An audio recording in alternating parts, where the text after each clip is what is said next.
Why is the funny character almost never the main character?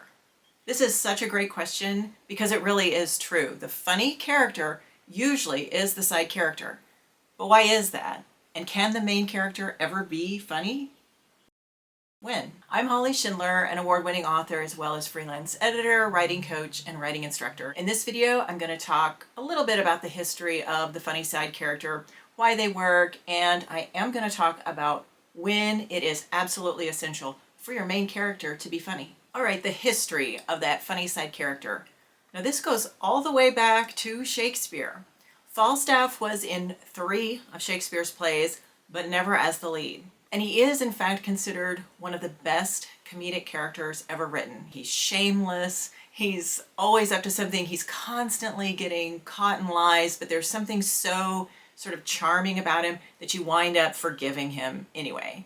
Some critics actually say he's the best character ever written, which says a lot about how powerful comedy is when it comes to connection. So why is the side character so often the funny character? Well, in the first place, they don't have the weight of the world on their shoulders, right? They are not the ones steering the ship.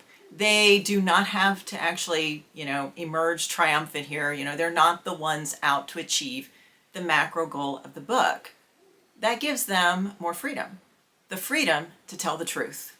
The funny character gets to say the thing that everybody else is afraid to say. They can call out the absurdity of the situation. They can even, highlight the main character's flaws, and we love them for it. Okay, so what's an example of a funny main character? The first example that comes to my mind is Axel Foley, Eddie Murphy's character in Beverly Hills Cop. But his humor isn't just there for decoration. It's not there just to make the audience smile, right? His humor gets him access. It gets him into hotels, the characters he takes on, the funny characters.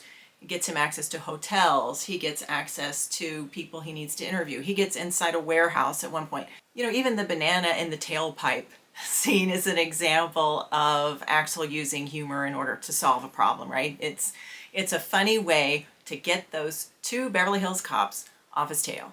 He is able to solve that case because he is funny. That character in that movie, that Axel Foley character, would never solve that case if he did not have humor as a tool in his toolbox. So that's one way comedy works for the main character, when it's a tool they need to achieve the main goal of the book.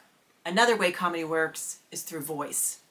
Now, this one is going to happen in books far more often than it happens in movies. One of the best examples I can think of is Holden Caulfield in Catcher in the Rye. Now, I remember reading Catcher in the Rye when I was actually pretty young, and what struck me about it was the way in which it just felt like Holden was sitting right in front of me telling me this story. His sarcastic sort of humor isn't there to move the plot, but it is there to create a connection. So humor will absolutely pull a reader closer.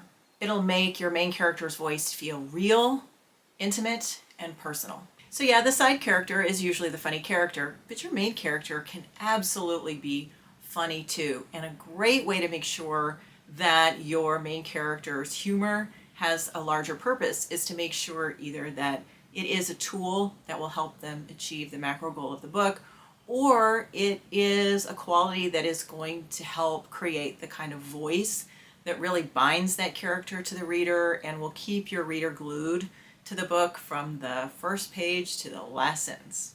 If you want to dive deeper into comedic writing, I am talking all things comedy over at my Patreon, The Story Lab. I'll catch you in the next video.